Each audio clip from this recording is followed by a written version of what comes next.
ATN নিউজের নিয়মিত আয়োজন আমাদের কথার আজকের পর্বে স্বাগত জানাচ্ছি আমি রবিউল ইসলাম রবি। প্রিয় দর্শক, আপনারা জানেন আমাদের কথায় তুলে ধরা হয় সম্প্রতি ঘটে যাওয়া নানা বিষয় নিয়ে সাধারণ মানুষের মতামত।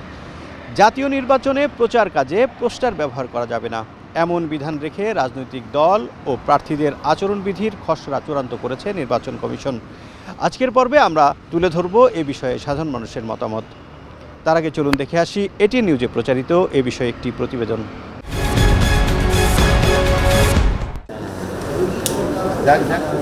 জাতীয় নির্বাচনে রাজনৈতিক দল ও প্রার্থীর আচরণবিধি নিয়ে বৃহস্পতিবার সপ্তম কমিশন সভায় বসে ইসি। প্রধান নির্বাচন কমিশনার এএমএম নাসির উদ্দিনের সভাপতিত্বে সভায় অংশ নেন 4 কমিশনার, ইসি সচিব সহ সংশ্লিষ্ট কর্মকর্তারা। প্রায় 4 ঘন্টার বৈঠক শেষে ব্রিফ করেন নির্বাচন কমিশনার অবসরপ্রাপ্ত ব্রিগেডিয়ার জেনারেল আবুল ফজল মোহাম্মদ সানাউল্লাহ। জানান, প্রচারণায় পোস্টারকে বাদ দেওয়া হলেও নতুনভাবে যুক্ত করা হয়েছে বিলবোর্ডের ব্যবহার। ব্যানার, লিফলেট ব্যবহার করা যাবে আগের মতোই। বিলবোর্ডের ব্যবহার অতীতে ছিল না, এটাকে ইন করা হচ্ছে।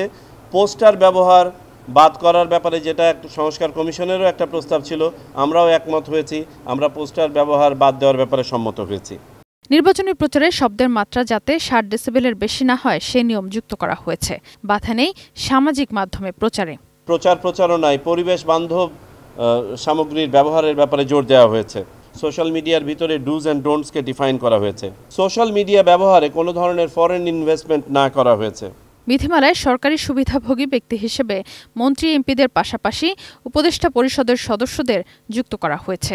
এছাড়া নতুন বিধান যুক্ত করা হয়েছে, শিক্ষা প্রতিষ্ঠানের পরিচালনা কমিটির সভাপতি বা সদস্য হয়ে থাকলে প্রার্থী হওয়ার আগেই পদত্যাগ করতে হবে। কোনো শিক্ষা প্রতিষ্ঠানে পরিচালনা পর্ষদের সভাপতি বা সদস্য হিসাবে যদি কোনো এই প্রার্থী নির্বাচনে অংশগ্রহণ করেন, কোনো প্রার্থী যদি থেকে থাকেন, তাহলে নির্বাচনে তিনি যখন প্রার্থিতা লাভ করবেন তার আগে তাকে পদত্যাগ করতে হবে। কারণ এইসব শিক্ষা প্রতিষ্ঠানের শিক্ষকরাই প্রিজাইডিং অফিসার, পোলিং অফিসার হিসাবে ব্যবহৃত হয়ে থাকেন।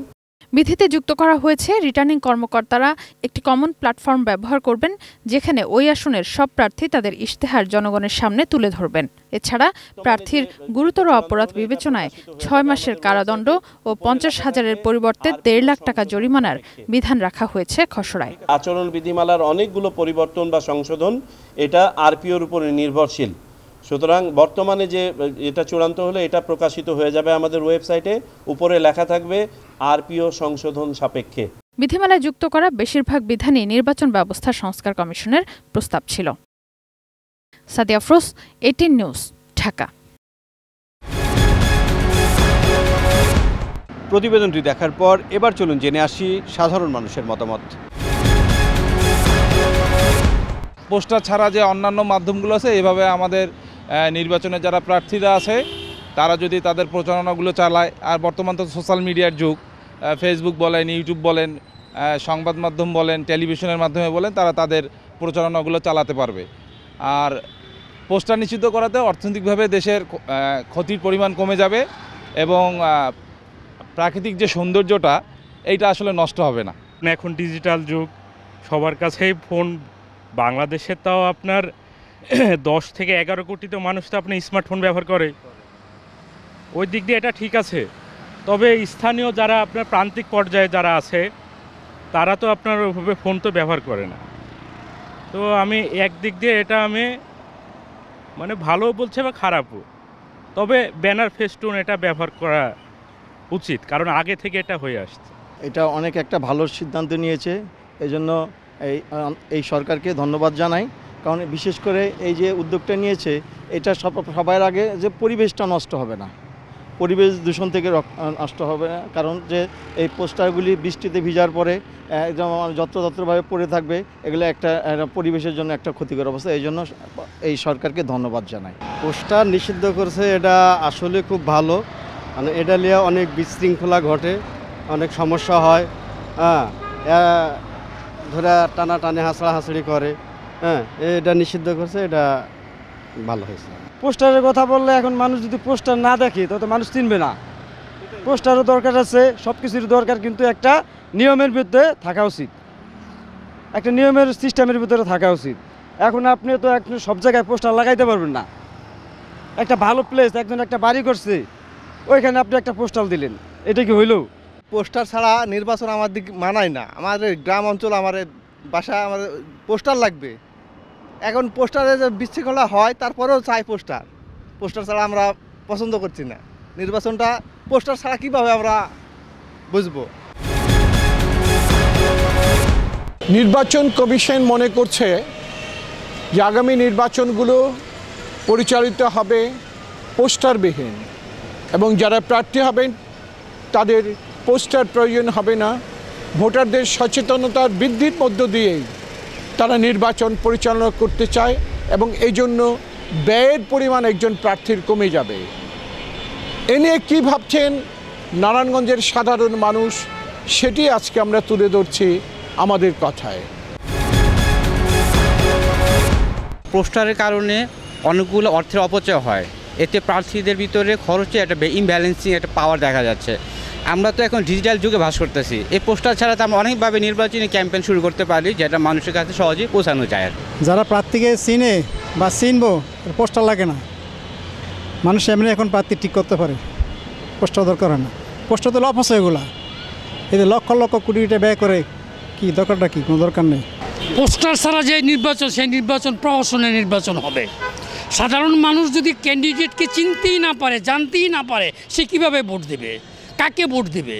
পোস্টার দরকার, কিন্তু পোস্টার তো একটা সীমিত থাকার দরকার আছে। পোস্টার তো কোনো সীমিত নাই, রাস্তাঘাট অলিগলি মহল্লা পুরোটা পোস্টার বইরা ফেলা, যার কারণে এরা পোস্টার একটা নিষেধাজ্ঞা জারি করছে। আসলে ইলেকশন ভোটাভুটি এগুলি একটা আনন্দের ব্যাপার, আর একটা ক্যান্ডিডেটের পোস্টার থাকে, পোস্টারটা থাকলে খুব ভালো হয়, ঠিক আছে, মানুষের ভোট দেওয়ার একটা আগ্রহ বাড়ে। আমাদের কথায় বগুড়া থেকে সংযুক্ত হচ্ছি আমি চপল শাহ। আপনারা জানেন যে গতকাল নির্বাচন কমিশনার বলেছেন যে জাতীয় নির্বাচনের প্রচার কাজে পোস্টার ব্যবহার করা যাবে না। আমরা শুনতে চাই বগুড়া মানুষের কথা, তারা এই ব্যাপারে কি ভাবছেন। প্রার্থীকে চেনা একটা বিশাল ব্যাপার, কারণ এবার অনেক নতুন দল, এনসিপির মতো দল বা অন্যান্য দল যারা আসছে নির্বাচনে, তাদের প্রার্থীদেরকে চেনানো বা চেনার জন্য জনগণের একটা বিশাল ব্যাপার আছে এবং তাদের এই বিষয়টাকে নিজেদের ভিতরে নিয়ে আসা এবং যাকে জনগণ নির্বাচিত করবে এই নতুন স্বাধীন বাংলাদেশের প্রেক্ষাপটে, সেক্ষেত্রে মনে হয় পোস্টার ছাপানোটা জরুরি, সেক্ষেত্রে সীমিত পরিসরে হলেও করা উচিত। নির্বাচন কমিশনার বললেন যে পোস্টার ছাপানো যাবে না। ইলেকশন ডিক্লারেশন হওয়ার পরে প্রার্থীকে পরিচিতির জন্য পোস্টার দিতে হবে। মানুষ জানবে যে এই প্রার্থীটা এখানে ভালো কি মন্দ, সেটা মানুষ নির্ণয় করবে। এখন যদি বলে যে পোস্টার ছাপানো যাবে না, তাহলে ওই প্রার্থীকে চিনবে কি করে মানুষ? নির্বাচন কমিশনার যে সিদ্ধান্ত নিয়েছে, আমার মনে হয় এটা সঠিক সিদ্ধান্ত। হ্যাঁ, কারণ এতে করে যে এর আগে তো দেখছি যে পোস্টার নিয়ে কত রকমের গ্যাঞ্জাম সৃষ্টি হয়েছে, একজন আরেকজনের বিরুদ্ধে ইয়ে করছে, পোস্টারের বিরুদ্ধে পোস্টার মারা, হ্যাঁ, পোস্টার মারা নিয়ে মানে মারামারি, এইসব হাঙ্গামা সৃষ্টি হয়েছে। তো আমার মনে হয় যে নির্বাচন কমিশনের সিদ্ধান্ত সঠিক। পোস্টার ছাপানোর নামে শহরে একটা আপনার আবর্জনা স্তূপ সৃষ্টি হয়। একজন পোস্টার ছিল, আরেকজন পোস্টার ছিল, এটা একটা মারামারি লেগেই থাকে।